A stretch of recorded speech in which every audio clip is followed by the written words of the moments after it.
Welcome to the MotUS Edge, where we celebrate business, primarily youth sports facility management, leadership, and motivation. Co-hosted by Stacy Rowe, Cole Stott, Kevin Brubaker, and Casey Jones. We are here to fill your cup with knowledge, laughter, affirmations, and comfort knowing that you're not alone. You can and will succeed with the MotUS Edge. Hello and welcome to another episode of the MotUS Edge. I am Stacy Rowe here today with Casey Jones, Kevin Brubaker, and our incredible guest, Liam Potolsky. Welcome so much to the show. We're so excited to have you here. Welcome. Got our boy Liam with us today. That's right. If you don't know who Liam is, you're going to find out real quick. If you don't know who Liam is, you're not really in the cheerleading world. I mean, seriously. Oh, don't do that. Well, it's pretty funny because I'm like, I'm an old man and sometimes I don't know people that everybody knows, but I got the opportunity to meet Liam a couple years ago at CheerFest, and I was instantly amazed by, all this tumbling. And then I was like, I know this guy. But more so, I was amazed by like, man, you're just a great dude. Like I felt like we connected and kind of formed a friendship. And so like really down to earth and just a cool guy. So. Oh, definitely. Absolutely. I remember the first time we met, we just had like the whole first week that I met you at CheerFest, we would just have a conversation every day just about life for like an hour. And it was I look forward to most that day. It was not anything about tumbling. I was just going to say, what kind of life wisdom nuggets did Casey drop on you at CheerFest? Well, let's see what kind of an impression you made, Casey. Does he remember any of it? He's a cranky man. He's cranky. I'm just kidding. No. Casey, we originally started talking about, the first thing we talked about was just like stingrays, because I've been a fan of stingrays for so long, and how a lot of the athletes at Stingrays inspired me just to push myself and work harder. And then we talked about, from there, and this was a couple of years ago, so I hadn't had college or, cheerleading being a huge part of my future business-wise on my mind. So we talked a lot about that. And then Casey told me about his family, and then some about his backyard burning down. I remember that one too. Twice, yeah.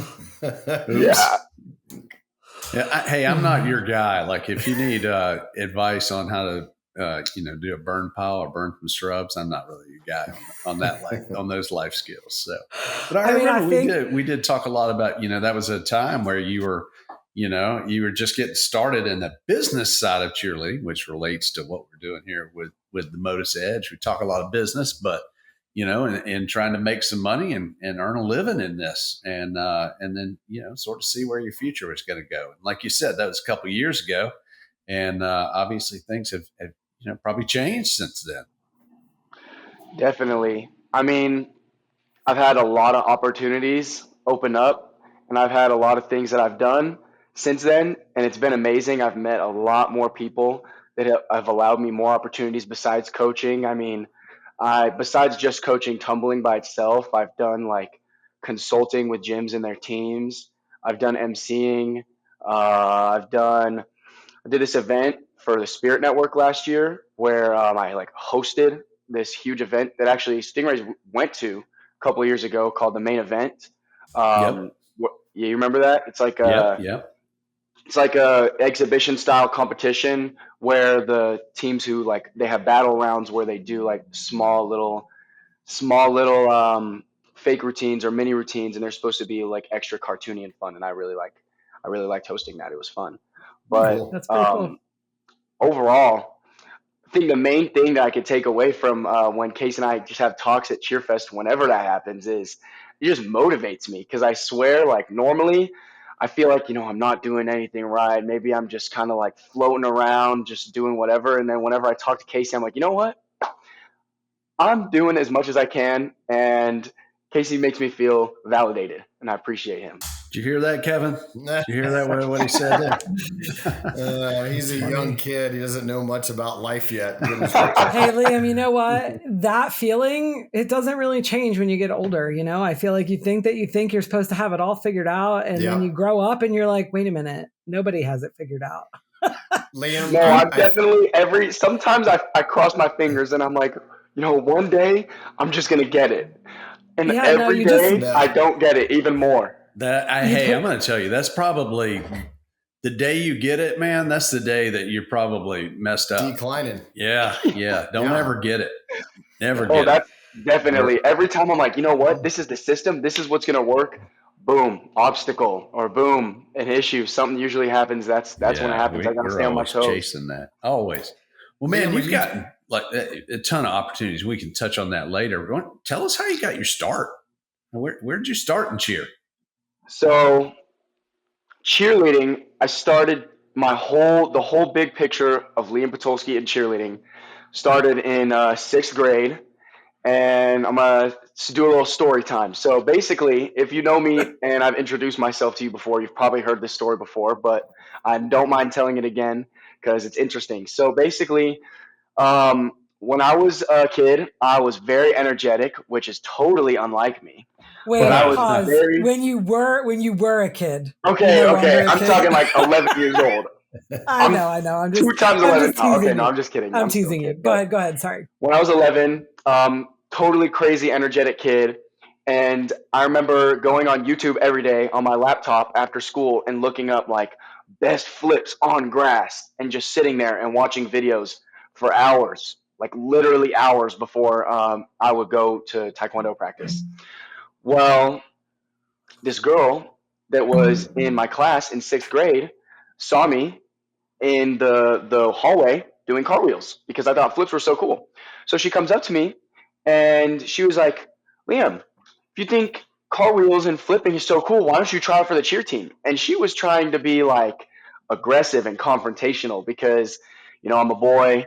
Cheer's not typically for boys. There was no boys on our middle school cheer team and tryouts were coming up. And I was like, you know what? Watch me. I'll do it. Good for you. So that is what ended up happening. And I became, when I was 11, a cheerleader at my middle school. And it was very recreational styled. I had to learn all the sideline cheers and everything like that.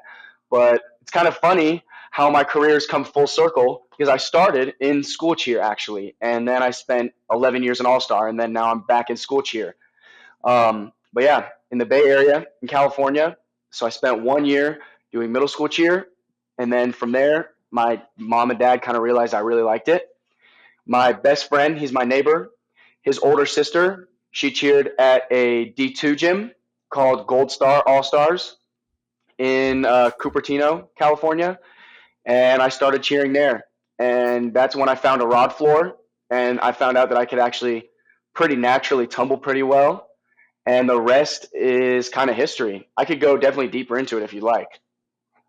That's a really cool story, and getting your start in school cheer, because I think that's different, especially for a lot of male cheerleaders. Oh, definitely. Was that at Gold Star? Was that with Christina or Erica? Were they your coaches? Yes. Yeah. It's always cool when people outside of that bubble know who I'm talking about because Cece, who you're talking about, Christina, she still coaches there, but we're still friends, and I get to see them actually pretty often. I saw them earlier this year when I went to Palm Springs, and I still keep in touch with all the people who coached me. And it's cool when I get to be like, yeah, that's who taught me my back handspring, or yeah, that's who taught me my tuck. And now here awesome. I'm at.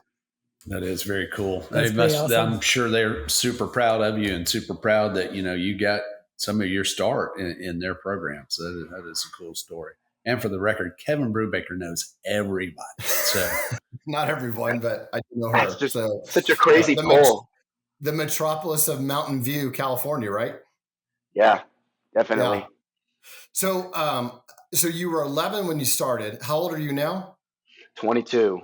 So you're literally about a third of Casey's age. So he's about 66. That's about right.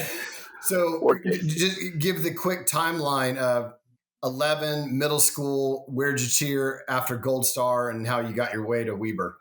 All right, here we go. So 11 years old, Sunnyvale Middle School cheer team. Then my first season of All-Star was 2015, 2016. So think about what you were doing then. That's when Liam was learning his back handspring. So 2015, 2016, I was on a senior 4.2 team. That was my first cheer team. It was called Diamonds. And then the next season, I was on two teams. I was on a junior 4 and I was on a senior 2, called Kryptonite and Glitz. And then my third season of cheer was my final season at Gold Star. And I was on a junior 4, senior 5 restricted, way back when that was a thing, and a junior 1 that I was filling in on. I forgot about senior 5 restricted, and I love that you were on a junior 1 and a senior 2. I think that's amazing. Yeah, that's awesome. They were super fun too. I think I had some of my most fun at junior 1 practice because I wasn't so stressed about the team and my routine. I could just kind of vibe with the coaches and my teammates as much as I wanted, and that was really Were you fun. doing back walkovers? No. I got my back walkover after I got my triple full.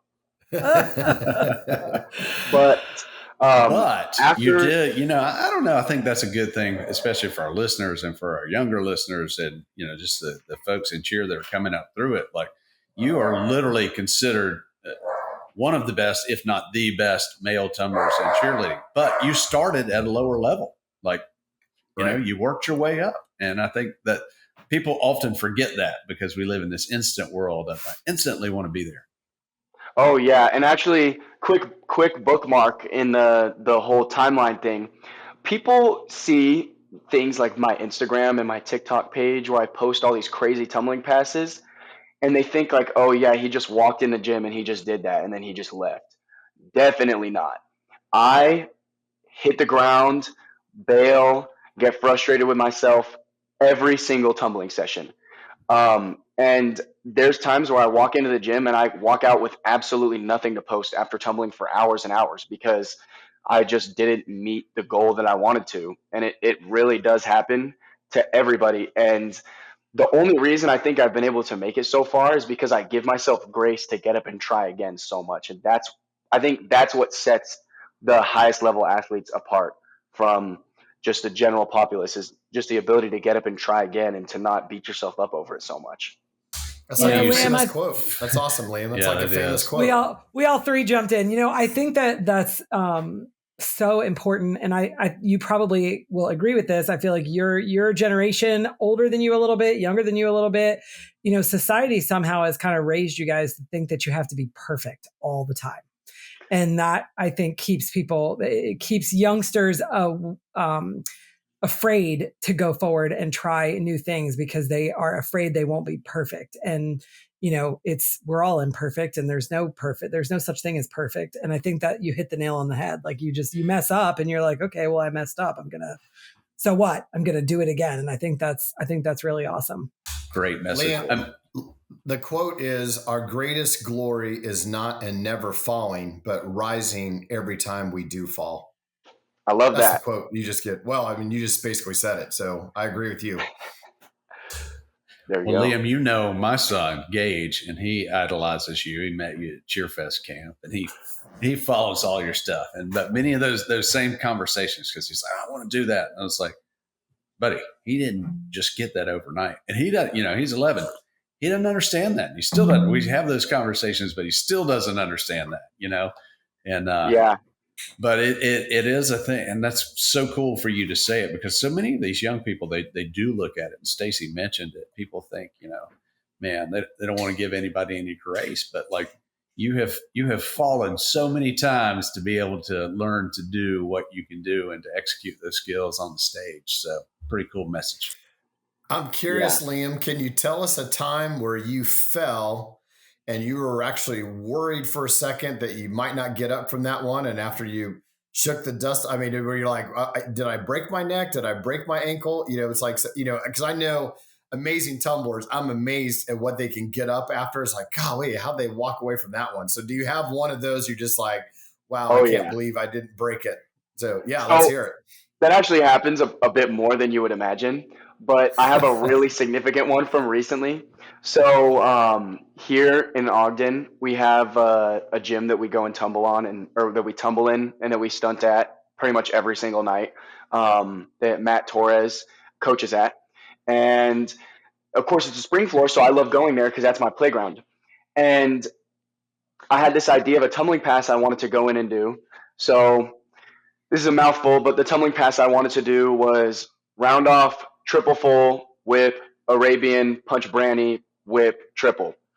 So connections that I've all made before, but I never put it on together. Just something whip that simple. right out. Yeah, totally. Yeah. Well, I sat there, or I didn't sit there, but I stayed at the open gym for 2.5 hours trying this. But there was a little intermission in the middle because, and this is on video. I wish I could hold my phone screen up and show you, but um, I came out of the Arabian pretty high, and I'm still gonna go punch for this Branny. Like, I didn't expect to come out of the Arabian that high, and usually I'm pretty aware of where I'm at. So I'm really high off the ground, and my toes barely hit the ground. And I punch for my my Branny, and I punch straight down into the ground. And so I make the Branny over. I just tuck in so I can actually like rotate. But instead of my feet or anything hitting the ground, just both of my kneecaps just slammed straight into the ground. No other part of my body breaking my fall, just my kneecaps. And everyone who was stunting like paused and turned around to watch because they didn't want to drop their stunt and hit me.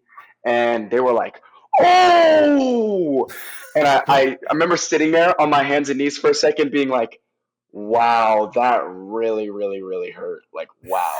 And I went to stand up and I just felt like a deep, sharp pain in both of my knees. And I was like, oh, that's really bad.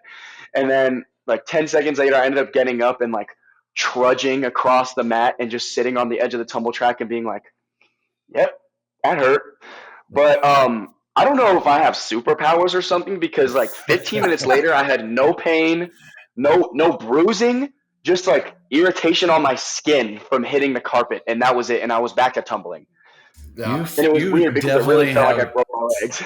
You definitely have superpowers for sure, and I've seen you tumble, so there's no doubt about that. However, I will tell you that we all age out of our superpowers. So, I was just gonna say that's called 22. Yes. Yeah, Kevin could feel your story all the way through his walker right now. So. My teammates who were there, they were like, "Man, are you sure you're good? Are you sure you're good?" I was like, I mean, I feel fine. I bent my knee all the way, straightened it, like knocked on the front of my knees. I was like, I feel fine. And then one of my teammates who's a little bit older than me, he was like, Liam, I'm going to see you practice tomorrow morning. And when your knees are stiffened up, you're going to check back in with me because I know your knees are going to hurt. I'm like, man, we'll see. And I'm not going to lie, they were a little bit stiff the next day. It did hurt to bend my knees all the way. I'm good now. It was a couple weeks ago, but I know that time is ticking. And eventually, stay mobile, man. Work on those hamstrings. Work on that lower back. Work on all that stuff. That knee exercise, the mobility exercise thing that we talked about where I have my foot up like this and I bend my leg and I straighten it that you showed me, I've been doing it. Yeah, on the slant boards. I'm a big follower of this guy, the knees over toes guy. He is, he's got my old knees pain-free. So that's cool that you remember that. Of course I do. So very cool. You mentioned something earlier, and thank you for the kind words about stingrays, but there were people. So talk about some, and it doesn't have to be stingray people, obviously, but talk about some of the people that inspired you. Some of who are the cheerleaders to you that pushed you to push yourself to the level that you are today? Okay, so one person that we mainly talked about, because obviously tumbling is my forte and my passion, was D. And it's cool because D actually went to Weber State a couple years back. But I remember being my last year at Gold Star in like 2018, seeing these tumbling videos of D actually at Ace before he went to Stingrays, and seeing him just twist and flip like nobody's business. And his videos had music that I liked, and so it was like a vibe that I enjoyed, but it was also with some awesome tumbling. And I was like, damn, like that is super, super, super impressive. And I remember one very pivotal moment I had that really like met my love for D with Stingrays. I didn't even know that Steel was going on Monday at Worlds in 2019. I thought that Worlds was just Saturday, Sunday. And my teammate Trey, who was on Black Ops with me, I remember watching at night the Stingray Steel Day 2 performance live on our TV. And he was like, they're going to win. You need to watch them right now. And I remember him pointing at D in the middle. And I had never even seen the routine before. He was like, that's D. Look at him. I was like, oh, I know that guy. I know him from Instagram. But just being able to watch tumbling videos, kind of like how you said Gage watches my videos. I would just watch those videos for a very long time and study them, and it would just motivate me. And I have a folder actually in my Instagram saved of like all the best tumbling videos on Instagram, and pretty much D's entire feed is saved in there. That's pretty cool. Yeah, he's pretty special. I remember the first time he walked into Stingrays, and he's just throwing triple fulls like it's just nothing. Just the body awareness is crazy, and literally like wouldn't even warm up, just literally walk right into it and do it. And I was just amazed, especially at that time. I mean, there's more people that can do it nowadays, but like, yeah, he was one of the first on some of those high level skills. Yeah, pretty cool. Yeah, I completely agree. I like the generation of like tumblers that he was in. I refer to it as like the 2010 like Instagram tumbling little community, because I feel like we had like almost like a tumbling culture made on like posting on Instagram that connected all of us across the country, as well as like pushing ourselves and everyone else that would post to be better. And obviously it's continued. People have been posting online their tumbling videos for the longest time. But in the 2010s, it was its own like era. Like you ask anyone, I feel like I'm like the last person from that era, but you ask anyone, they could definitely list off a bunch of people that they knew that they would watch videos online, and there would just be friendly competition as well as motivation. I think social media drove that, because it, didn't used to be like that before, and you'd only get to see those cool tumbling passes if you happened upon that person at a competition, and 2 a lot or 3 of times a year. Right. And sometimes they weren't even able to do all that stuff in a routine, So when social media kind of boomed, I think that it blew up and kind of connected all of you guys, because you could see like, hey, look at that guy, he can do this, this, and this. Like, I want to try that. And you could, like I would see it and think it's cool, but I'm not going into the gym to try it the next day. Liam, I have a couple old VHS tapes with a couple of my double backs off wrestling mats in high school. If you want me to send you one, so that's what I tumbled on in high school. I want to see that. Yeah, I want to see every cheer on a wrestling mat. So that was show me the ball. Carpet bomb foam. So who's inspired Liam in life? Like, who's the person that you feel like keeps you on the straight and narrow? There's got to be somebody. Well, I'll give a couple answers. One is pretty cliche, and I feel like most people would say this, but my mom and dad. My mom and dad both individually in their own separate ways, especially. My mom is a workhorse. She works usually 6 days a week, busts her butt all the time. She's the associate chief nursing officer at a large hospital in Northern California.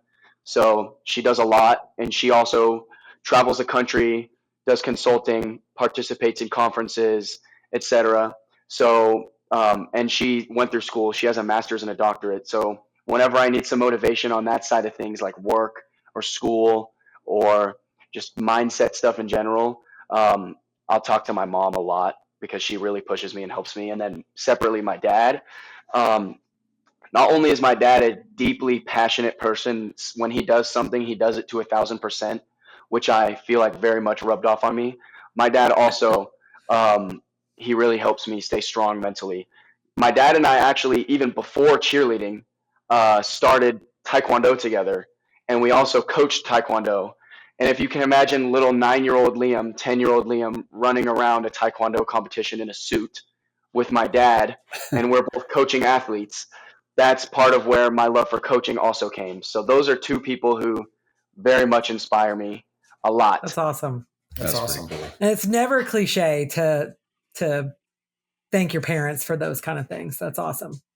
And I want to add one more person in besides my mom and dad. I could list 100 people, honestly, but somebody I feel like that deserves, I wouldn't say credit, just for lack of a better term, but someone that deserves to be spoken about is definitely Mr. Sean Guzman. He obviously, I got hired at Top Gun as a junior coach, and I'm sure Callie and Sean have talked to you about the junior coaching program at Top Gun Miami at least once. Yep. Yeah. Callie and Coach K are actually the ones who offered me the position to be a junior coach, but Sean and Callie were the ones teaching me and giving me patience the whole time. And Sean ended up becoming my main boss because he was the one running the tumbling program every day, and I was the one coaching there every day. And for him to give me the patience and the time of day to learn and to grow and to fail, just like how we were talking about tumbling classes, I would come in my first 2-3 months of coaching tumbling classes, and in my opinion, looking back, coach an awful tumbling class. But it was okay because Sean was letting me grow. He's letting me learn. And something that he taught me is that, like, sometimes you have to just be in it and mess up so bad in order to look back and reflect and grow. And I've been able to use that as a life skill when I'm taking new opportunities and doing anything new today. So I owe a big piece of that to Sean. That's pretty cool. That's I love Sean. awesome. Like, once again, I don't know. You guys have so many similar qualities, But, something, Liam, that I think about is that I've noticed being around you is you have the ability to listen, which means you have the ability to be coached. And that's not always the fact, especially with people that are at such a high level. When people, like, literally you are, if you're not the best, you're one of the best. I would argue that you're the best male tumbler out there right now, but you're always listening and growing and learning. And I could pick up on that really quickly. And I think that's something important for our listeners. It doesn't matter how darn good you think you are at something, the ability to be able to close your mouth and open your ears and take guidance from others is a huge, huge asset. So. Well, thank you. God gave us 2 ears and 1 mouth. You figure out which one's more important. So very true. Good job, Liam. And another little quote that I like to live by that, first of all, Casey, thank you for saying that. It was very sweet. But one quote that I like to live by is, I'm simply a reflection of those around me. And so I take that very seriously. And anybody that I can learn anything from, no matter what the topic is or what the level of experience is, I feel like their perspective is valid and I could use that to better myself. And I really learned that specifically from Victor, who preaches that, and I feel like is one of his strengths, where I remember when I joined TGLC, and I had never been a part of the Top Gun program at all. And when I had something to say, regardless of him being, who he is and the name that he has with all the titles he has, if I had something to say, like a suggestion, he would stop what he was doing and he would listen and he would genuinely contemplate what I'm saying. And it just made me, not only did I'm sure he learn from that, but it also validated me so much. And so anytime I'm speaking to anybody, whether it's one of you guys who have so much experience in the industry and so much I can learn from, or it's a 5-year-old who I'm teaching their handstand and they have something to say to me, their perspective is just as valid, because I don't know how a 5-year-old sees the world in 2025, and I want to know what they have to say. And when I listen to them, it validates what they have to say so much, and it builds trust. And I think it just helps everyone overall. That's really cool. Well, I got to tell everybody a little bit about CheerFest before we move on in this conversation. But I love everything you're saying. And I always say, I'm from the South, so I got to put things in Southern terms. But, I'm a product of the company I keep. So that's kind of what, same thing you said there. It's like everything great in my life is based on, who I surround myself with. So that's also a great message. But Anyway, I'm going to tell you guys a little bit about CheerFest. Mr. Liam is always, how many years you been at CheerFest, Liam? Every year, all 3 years. All 3 years. So next year will be year 4, right? Yes, sir. Excited. Anyway, if you are looking for the ultimate cheer camp experience, CheerFest is the premier summer camp for athletes ages 7 to 17. Imagine 6 days of nonstop cheer, dance, tumbling, conditioning, and fun, led by top instructors, Mr. Liam, from across the country. And that's not the best part. You'll leave learning new skills, have new friends, and memories that last a lifetime. Spots fill fast, so register now at cheerfest.com. That is CheerFest.com. Don't just cheer this summer, CheerFest. Hey, love it. Wow. Kevin, I think you got a dad joke for us, I do, right? man. It's awesome. So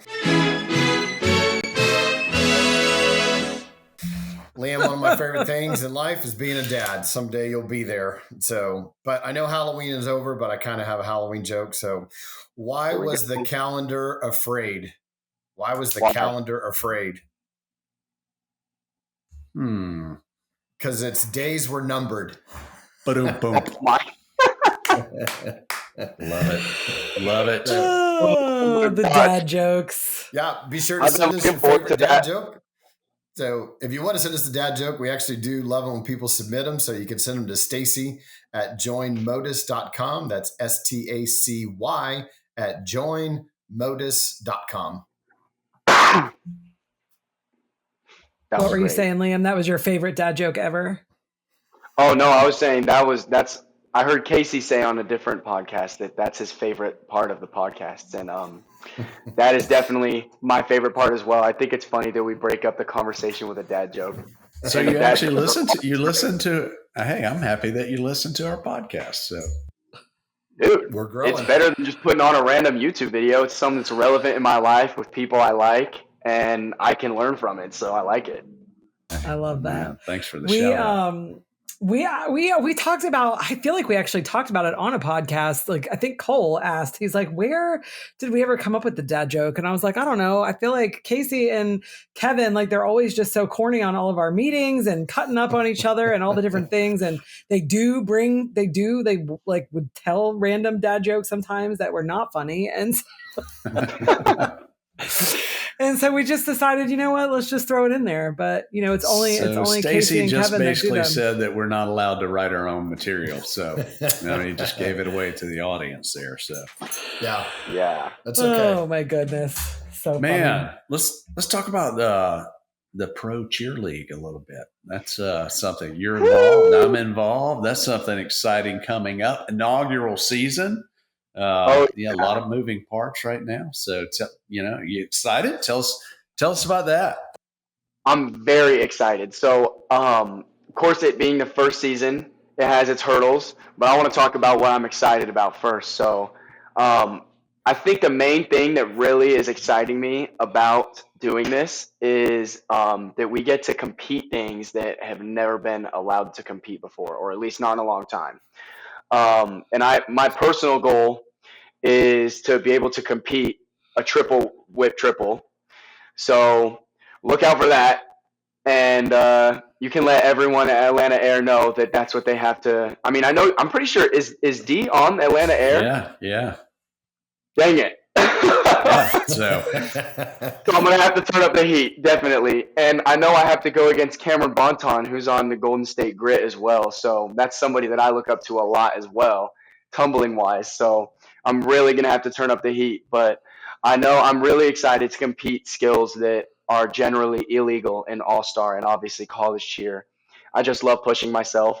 And then another thing I'm excited about is I like motivating athletes in our industry and just uplifting the industry in general. And I know that this is something that a lot of fans and a lot of kids are really, really hype about. And so I'm really excited to see how that all plays out with the coming season for Pro Cheer League. And I'm just really excited also to go back to Miami and see my old coaches and my buddies and get to hang out when I do get the chance to practice. Yeah, that's pretty cool. And being able to do, like you said, do some skills because, we often debate that because safety is a huge thing in cheerleading and we want it to be safe. And a lot of rules have been put in place and sometimes people don't understand of like, well, why'd they take this out? Well, they took it out for a reason because we don't want people to get injured. But I think that's something that the Pro League offers because we're truly dealing with professional cheerleaders that have the ability to safely do these skills. And, I think that's the thing. It doesn't matter what the sport is. Like I like a lot of X Games sports. I know nothing about it, but I like to watch it. The skateboarding and BMX and even this crazy stuff they do on motorcycles. We were talking about that before this started. But, those guys are driven they're professionals and they're driven to do new things and to create new things and to, and they often get to name those. And I think that's going to do this, like what you talked about for cheerleading. It gives, not everybody's going to be a professional cheerleader, but it does give these young folks something to strive for and to push for and to know that there's something beyond all-star or beyond college, and they can do it and make a couple bucks doing something they love. So. Yeah, I think that's awesome. And one of the things, I don't know if y'all know this, do you know what the number one Olympic sport is to watch? Do you guys know what the number one sport is during the Summer Olympics? Ping pong. Never thought of it. What is it? Not ping pong. Diving. No, it's actually gymnastics. Because I mean, like track and field is huge, but I can run around a track, not very fast, but I can do it, and swimming is huge, but I can swim across the pool. But what gymnasts do on rings and pommel horse and a balance beam and uneven bars, that stuff's just not normal. And so I really think from the pro cheer aspect of it, I think we're going to see things that you don't get to see. And so I think people are going to want to watch it. People are going to see it because it's different and better and a higher level of skills and competition. I think it's going to be really great for our industry. And so I can't wait to see Liam doing stuff, hopefully not landing on his kneecaps, but landing on his feet and doing a triple whip triple. I mean, that would be amazing. So I think that you guys, I'm excited about all of those things as well. And everything that you guys have said, I think you guys have a really great opportunity too, to kind of, like you talked about, like the people that on the different teams and how it was clear that you respect them and what they're capable of doing and you look up to them. And I just think that's a good opportunity to kind of show the younger athletes that you and Casey can razz each other a little bit because you're on different teams, but you can still respect each other and be friends and admire what the other one, does. I think our sport's been missing that for a little while. And I think it's a good opportunity to kind of show that to the younger generation. Let's be clear. Casey's not on the team. Right. Yes. But he's obviously he's obviously rooting for Atlanta Air, not Miami. I'm willing to go in, actually, I am rooting for Atlanta Air, but I'm rooting for the league. Because I'm rooting for I'm rooting for the whole sport, and mostly I'm kind of rooting for all-star portion of the sport because I think this is the next level. I think this is something that can grow the sport. And to Stacy's point, I think we can turn this into a message to unify the sport because there are all these ugly things out there, and sometimes we highlight on those pieces and there are folks that are not involved with certain teams and they're trying to pit everybody against each other.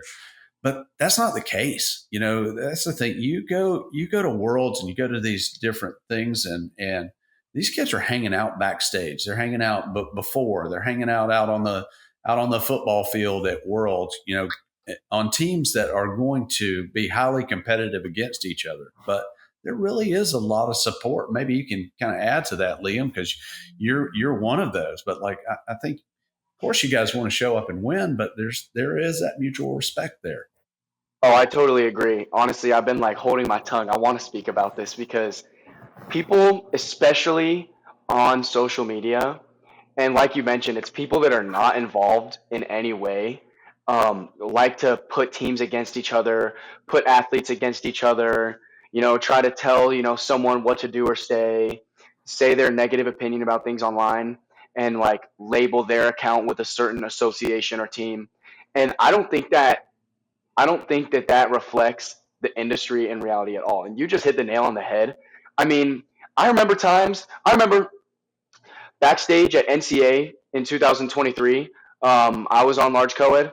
And Steel, Cheetahs, and TGLC, we all took a picture together because we're all buddies and we're all friends. And of course, maybe one or two athletes have an issue with each other, but that's their own individual issue. It's not like a team let's face thing. It, there's athletes on the same team that have issues with each other. So. Actually, the athletes on the same team that have issues have a bigger issue with each other than the athletes on other teams. Absolutely. But I honestly look forward to all the all-star competitions that I've gotten to go to and that I will go to in the future because I get to see people that cheer at a different program and I'm friends with, or don't cheer anymore and I get to see and I'm friends with. And we just get to mingle. And at the end of the day, when you said you're rooting for the sport in general, I think especially at the upper level, everyone kind of understands that that's what we're rooting for.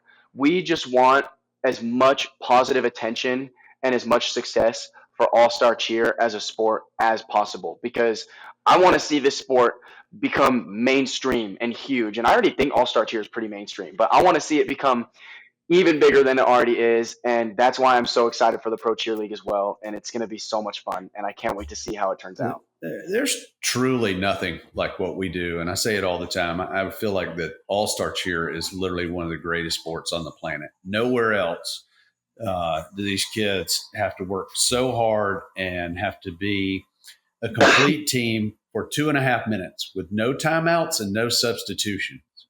And the thing that I see that does the most, like people that spend a lot of time in all-star cheer and really, they're in this game for 10 years and they are going to 6, 7, 8 competitions a year and going through that, like the life skills they get to me are invaluable. Like I run into it across our community all the time of where the people like what you described, your mother, this hardworking nurse, this person, like she has all of this extra education. She has pushed herself. Like, I'm not sure your mother did all-star cheer, but I run into a lot of former all-star cheerleaders that fit the description of like how you described your mother and your father. Right.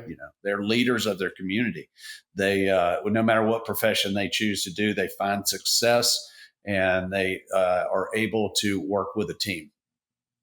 Agreed. Yeah, being on an all-star team is literally harder than any other team because of the dynamic of the team, because of there is no alternates. There is, you do the same thing, and to be even remotely good at it, you got to do it 12 months out of the year. And so, or in Liam's case, you do it every day out of the year. So, it's also just a commitment. Like if you're on an all-star team and, one of my teammates misses practice for whatever reason, that whole stunt can't go up that day. And because they're gone, half the pyramid can't go up that day.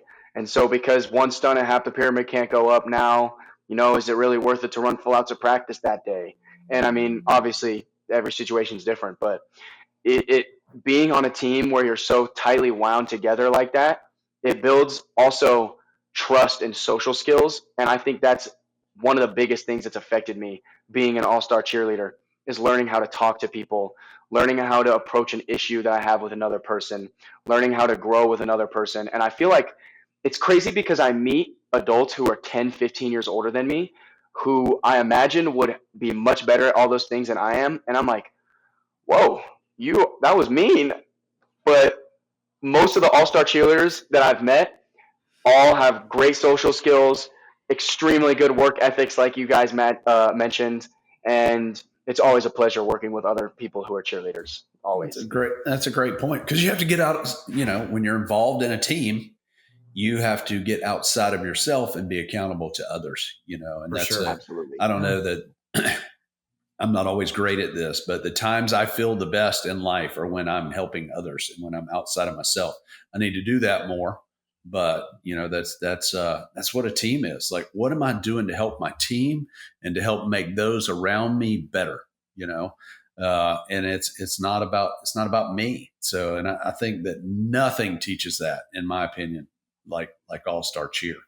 And like I said, it's invaluable. I think the Pro League can do a lot to promote that.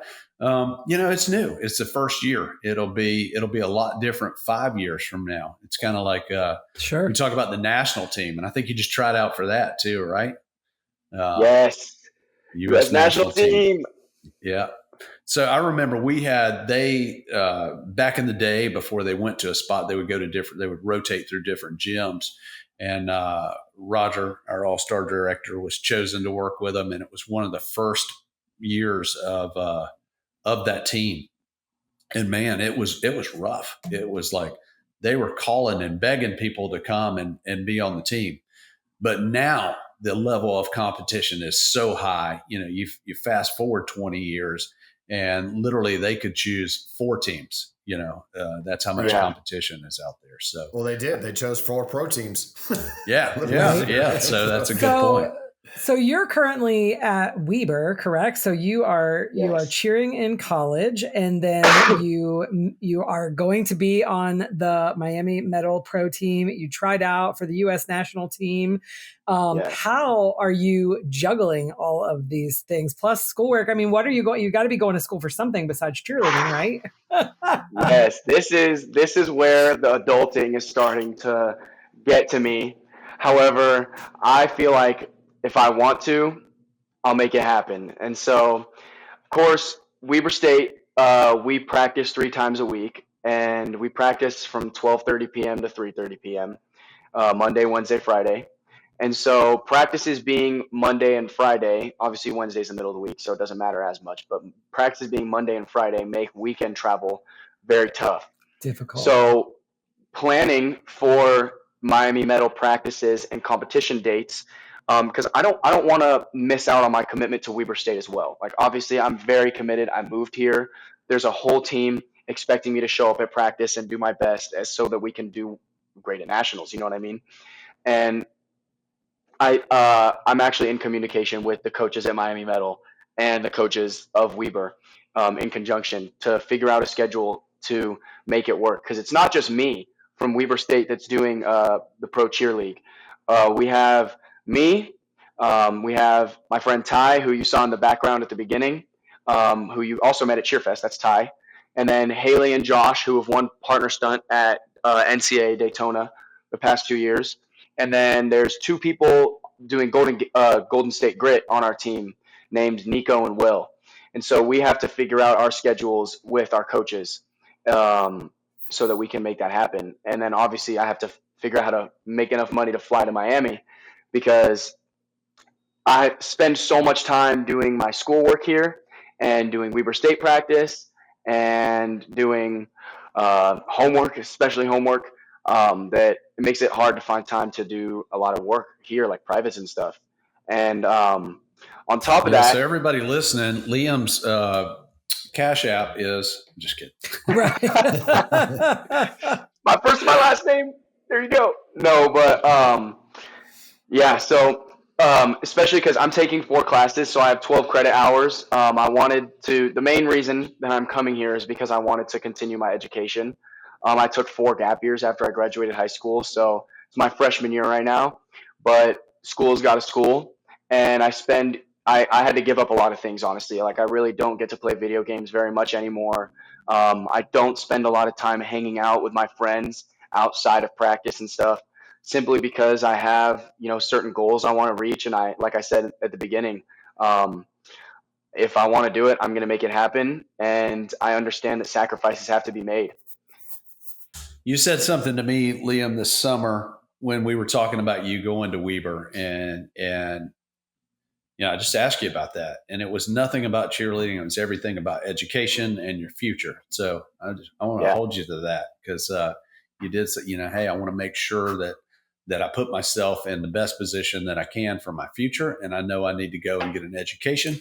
And here is an opportunity for me to get an education. I think you may have said get an education for free, or I guess you're on scholarship there, right? Or Yes. So yeah, Liam, I think it's remarkable that you recognize, all of that, and that you understand the sacrifices that you need to make, and that you're doing this for yourself to get the education. And when you feel sometimes like you're not going to make it through all of it, just remind yourself that this is just for now. It's not forever. And right. I think sometimes I tell myself that a lot, because we get caught up in the moment and how we feel in that moment, but you're not going to go to school forever. You're only going to have this moment in time right now. And whatever you're going through, whenever the day is hard, it's okay. It's just a moment in time, and it will not be forever. And just remind yourself that so that you can get through it. What are you majoring in? Right now my major is business administration, and I figured that would just help supplement the career I started building. And I mean, it's my first semester, my freshman year, so I feel like if I do want to change it, I can. But right now, that's the path I'm going down, and hopefully it helps. And also, thank you. For sure. You're welcome. Liam, you know what you need? Tell me. A puppy. That's a bad idea. Do not listen to that. Totally kidding. No. Oh my God. Are you getting ready to? No, do you have a puppy? Totally kidding. Because I used to think about like. Oh my God. Oh, he's looking for a puppy. Kitty cat. She's mean. She's gonna scratch me. Oh my gosh. There you go. But there she is. It's so funny. I would have all of, like, when I was a young man, and even when Heather and I were married, we would have all this stuff going on and like no time and no money and no anything. And inevitably we'd make the decision to get a puppy. And it was a horrible decision, but Yeah. I don't know why. I thought that'd be funny. No, that sounds very similar to me. Me and Sage, we got this cat when I lived in Miami, when I lived in a host house, and I had no money, and I had the opportunity to get a free cat. Because if you've ever lived in South Florida, you know that it's just rampant with feral cats. And so this lady I did private lessons with, she caught a litter and she dewormed it, and she was like, "You want a cat? Here's a cat." So now I have a cat. Yeah, and it's free except for the vet bills, the food, the time. Exactly. Right. At least a cat is. I feel like a cat's a good bit less work than a dog. So For sure. Definitely. That's why I have a cat. So. Hey, and on top of all the awesome things that you're doing and all the time that you're spending, it is okay every now and again to, go spend time with your friends. Play a video game for an hour just because, it is okay to do that every once in a while so that you have some downtime. Yeah. It's Call your important. mom and dad and tell them all the great things that you told us about them. Yeah. Oh, they know. I get to see them more than you would imagine with how much stuff is going on. They came down, I think it was 2 weekends ago for our homecoming game. And unfortunately, it got rained out, and we were standing out on the track in 40-degree weather with rain in a cheer uniform. And so my parents left during the first quarter, but I still got to see them, and I went and had breakfast with them and hung out with them the next day. And every time they come down, or every time I just see them in general, I tell them how thankful I am for them because of the opportunity that they give me and the patience that they have for me, because I'm not an angel by any means, especially when I lived at home in California. I was causing more issues for them than not. But it's been going better, and I guess I was a long-term investment because it's been going better. But I thank them every day, and I appreciate them a lot. Well, That's it sounds awesome. like you have turned that energy into something positive, and you got yourself really, really busy these days with a lot of great positive opportunities that you've earned. So pretty cool. Yeah. Love it. Stuff. Absolutely. Love it. Kevin, why don't you tell us a little bit about CX Brands? I will. So get ready for an event experience that's about you. CX Brands brings the energy with 4 unique competitions with the Cheer Expo, Cheer X, Excite, and Excel Championships. We have 16 events across the country, each designed to deliver excellent from start to finish. When you think cheer events, think CX Brands. Find the event now at thecxbrands.com. That's CXBRANDS.com. Experience excellence, experience CX Brands. Yeah, Liam, we definitely need to get you to come to one of our CX Brands events when your schedule's not so crazy. But I love that you carve out the 1 week every year to join us at CheerFest. Yes, I love CheerFest. It's not even about carving it out. I would not miss CheerFest for anything. CheerFest is truly and genuinely one of my favorite weeks. If not, actually, I would say CheerFest is my favorite week throughout the whole year, even more than World's Week. And That's pretty I awesome. really mean that. And I've been going to CheerFest since the beginning, and I've watched how we've grown the camp. And I think what sets CheerFest apart from any other cheerleading summer camp is the fact that we care the most about the kids' experience and just how much fun they can have. Like, I mean, throughout the whole year, when you're on a team and you're learning things and you have to, the end goal is obviously hitting a full out on stage. And so there's always that little internal pressure that comes with it. But something I love about CheerFest is that is just non existent. And I get to see my favorite people that I coach alongside and that I've been teammates with, and I get to see kids who are all there to grow, and they're all there to have a fun time, and all of those things in conjunction just make it an unmissable, just amazing experience. And last year, one of my favorite memories was playing beach volleyball with the kids. Instead of eating lunch almost every day, we have a little sand pit with a volleyball net next to where we have food, at the food cabin thing. And I remember the making cafeteria. teams. The cafeteria, yeah. Sorry, I'm so wrapped up in the volleyball, I can't even think of other words.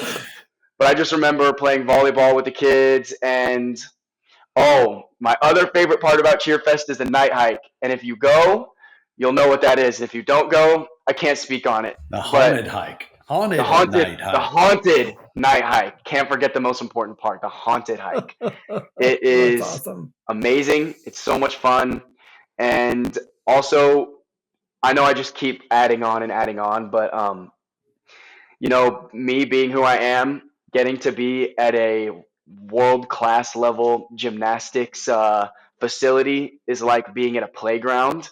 So I love getting to go all out with my tumbling and inspire kids in that way because they get to see it in person. And I never get to tumble as hard as I do in front of people like that, besides at CheerFest. So if you're a parent or a kid and you're thinking about something to do this summer and you want to kill a week, do CheerFest. You will not regret it. Most people who do CheerFest come back every year.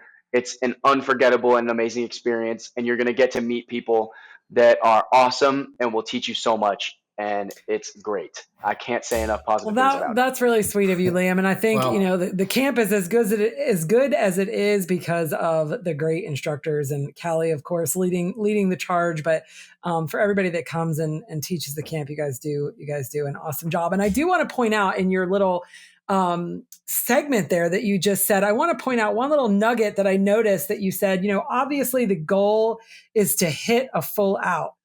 And I love that because you were talking about competition season and how you're working so hard and the goal is to hit a full out. And I love that you just very naturally said that was the goal. When how many championships have you won? You didn't say the goal was to win. You said the goal was to hit a full out. And I love that. Yeah, for sure. I've won Worlds 4 times. And I actually want to take from what you're saying right now. The goal is definitely not about winning a medal and winning a placement. And I gave Double O before we went to Worlds this past season a little speech that I think any team could hear in any sport besides just cheer. But take this away. When we are preparing and going to a competition, you hear so many people say, like, you decide if you win when you're at competition.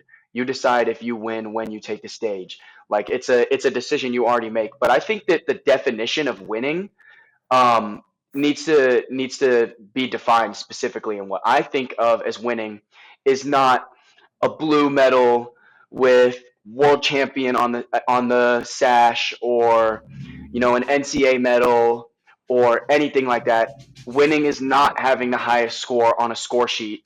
Of course, that's great, but that's a byproduct of what winning really is. And what winning really is being able to walk on that stage, trusting everyone that you're on stage with, trusting your coaches, and being able to have a good experience. And I told this to everyone on Double O because obviously Worlds Week is very stressful because you only have 2.5 minutes a day to prove yourself and to prove your team's entire year of work. And instead of worrying so much about how that 2.5 minutes is going to go, the only thing you can control is doing your best and having fun. And if you're not doing your best, and especially if you're not having fun, why are you even doing it? And so we win when we go out there to have a good time and to smile and to let our passion shine through in our 2.5 minute performance. And that every time that I've acted in that, I've had my best performances, both personally and the teams I've been on. Great message, I love that. Great message. We always do a quote from Simon Sinek, and I'm thinking that maybe we should just start doing quotes from Liam. Yeah, I gave you my 3 good ones.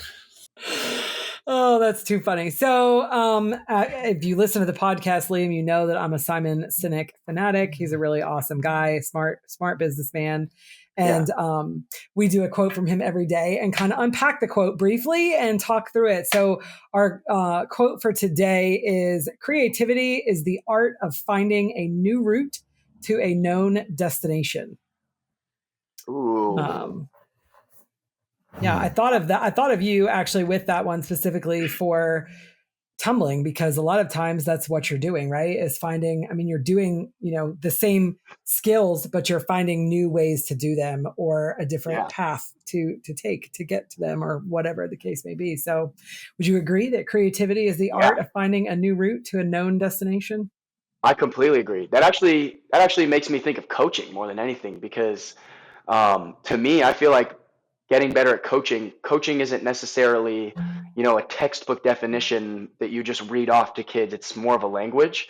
And I think the quote applies perfectly to how I coach, at least, because, you have two kids. One kid, you might be able to say, this is how you do your back handspring, and you might be able to explain it one way, and you explain it the same way to the other kid, and it doesn't make any sense to them. And so you have to understand how each kid works, and what each kid's relationship with you is, and what their communication style is, and what their perception of the skill is, or whatever it might be. It might not be a skill, and you have to be able to act on that. And so I think that being creative as a coach, especially in that way, is one of the strongest skills you can have coaching, whether it's a private lesson or if you're coaching a team. Well, I love that. I know Thank you for listening to the MotUS Edge. We hope you had a blast.